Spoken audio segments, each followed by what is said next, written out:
But one of the things that we're having a and just a conversation about is how many times when we're starting to tap into how we intuit things, how we are receiving our intuition, our guidance, our what we would think of as our psychic gifts and capabilities, maybe our shamanism work, or the way that we uh, receive information from the cosmic library.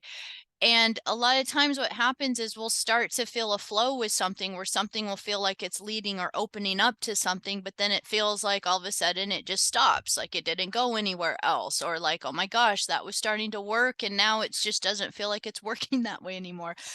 And what we want to do is to, first of all, breathe through any frustration when we start to feel blocks, seals, like all of a sudden it's not working. Like one common thing I hear a lot from all of us really at different times is all of a sudden it feels like, I don't know, I just don't feel like I'm as connected to my guides right now. I don't feel as though I feel like as though I've been cut off or I have been blocked.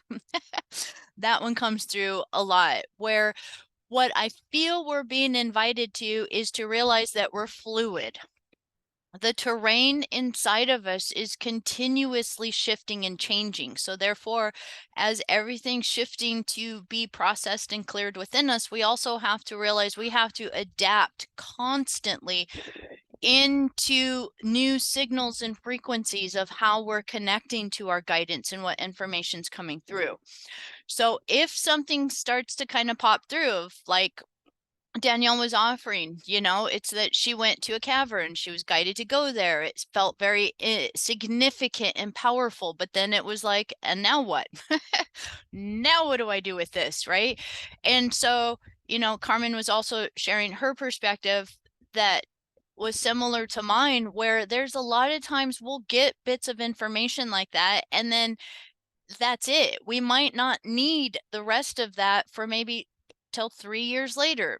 I've had things that I've been drawn to in my life that it's actually been close to 20 years for it to come back around and be like, okay, you remember that? Here we go. Let's go with this.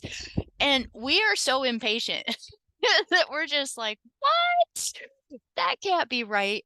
But, we got to remember our guides and our higher self don't work on the same timeline that we do. They're very quantum. So a lot of times we're getting information in all kinds of different quantum levels, and how the puzzle goes together is never going to be linear for us.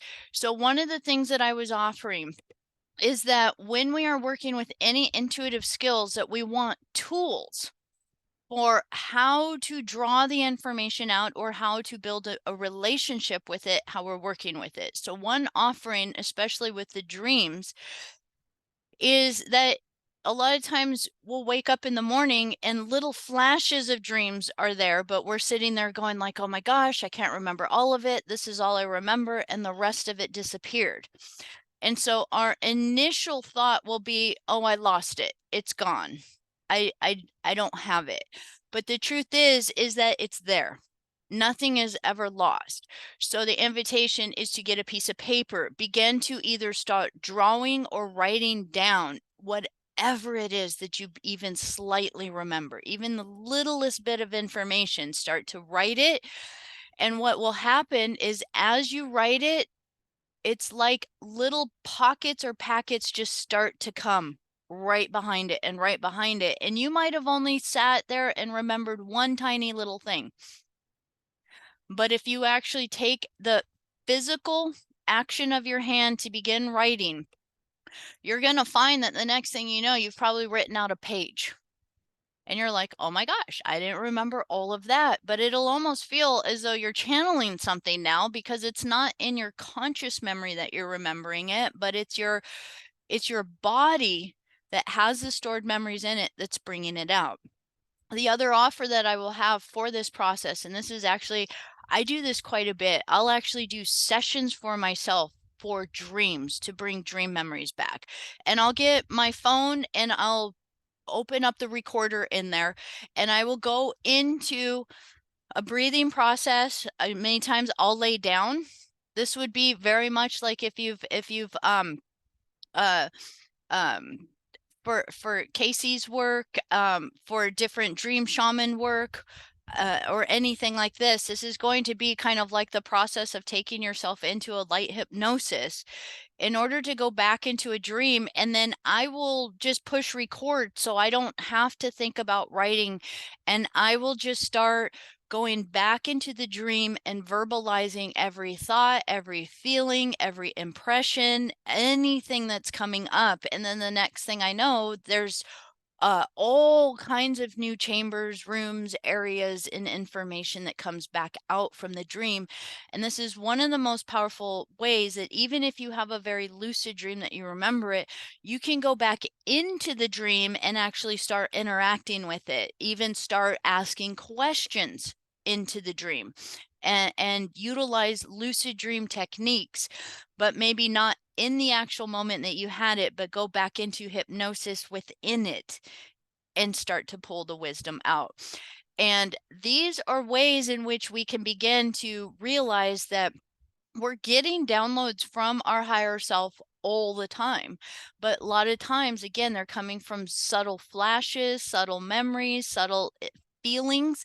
And therefore, if we can stop and go into these little moments where you start to either take paper, start to record, or start to go back into some kind of meditation or hypnosis, there will be a tremendous amount of information that can start to reveal itself, so that we realize we're not being blocked. It's just that we have to get super creative in this reality and utilize tools that we have, and make it a priority. Make it something that we're treating it as something that we would do with anything else in the physical reality.